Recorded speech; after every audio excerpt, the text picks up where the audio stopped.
menyarankan para petani untuk mengenakan APD yang lengkap seperti yang tadi sebelah ini. Untuk tahap selanjutnya yaitu pada proses penanaman, petani disarankan menggunakan kaos lengan panjang yang menyerap keringat. Kedua, celana panjang yang tidak ketat.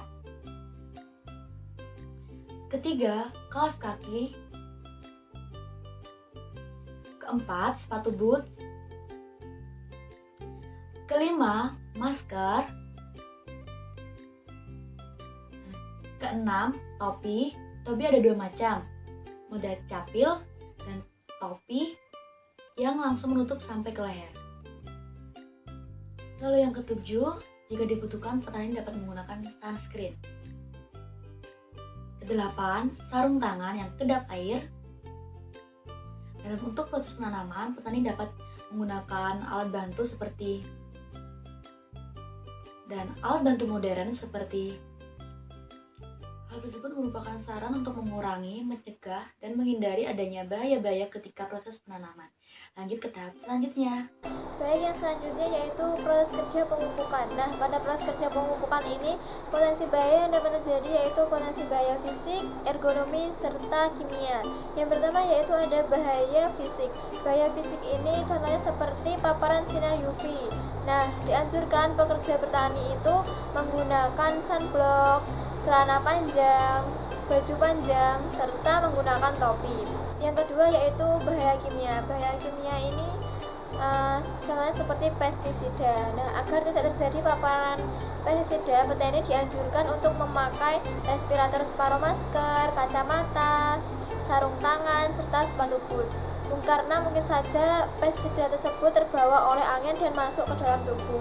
Yang selanjutnya yaitu bahaya ergonomi. Bahaya ergonomi ini contohnya dalam penggunaan alat semprot itu sendiri.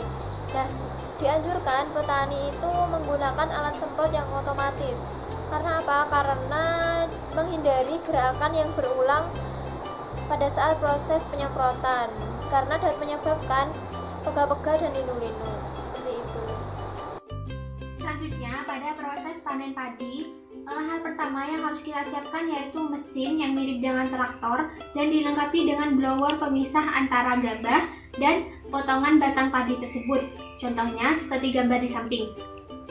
Nah, selanjutnya, sebelum kita berangkat ke sawah, pada saat di rumah kita menyiapkan diri terlebih dahulu, misalkan dengan mengenakan baju lengan panjang, tentunya yang dapat menyerap keringat.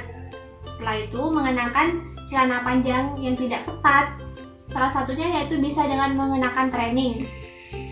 Nah, kemudian dilanjutkan dengan mengenakan sepatu. Namun, sebelum mengenakan sepatu, alangkah lebih baiknya jika kita menggunakan kaos kaki yang panjang. Hal ini berguna agar kaki kita tidak lecet ketika mengenakan sepatu tersebut. Lalu dilanjutkan dengan mengenakan sepatu boots. Nah, setelah mengenakan sepatu, kita dianjurkan untuk mengenakan sunscreen pada anggota badan kita yang sering terkena paparan sinar matahari, misalkan pada wajah dan tangan kita. Nah, setelah mengenakan sunscreen, dilanjutkan dengan mengenakan masker yang dapat menutupi hidung, mulut, dan leher kita. Nah, setelah mengenakan masker, dilanjutkan dengan mengenakan sarung tangan yang dapat menyerap keringat. Nah, langkah terakhir sebelum berangkat ke sawah yaitu mengenakan topi. Hal ini bertujuan untuk melindungi kepala dan wajah kita agar terhindar dari paparan sinar matahari.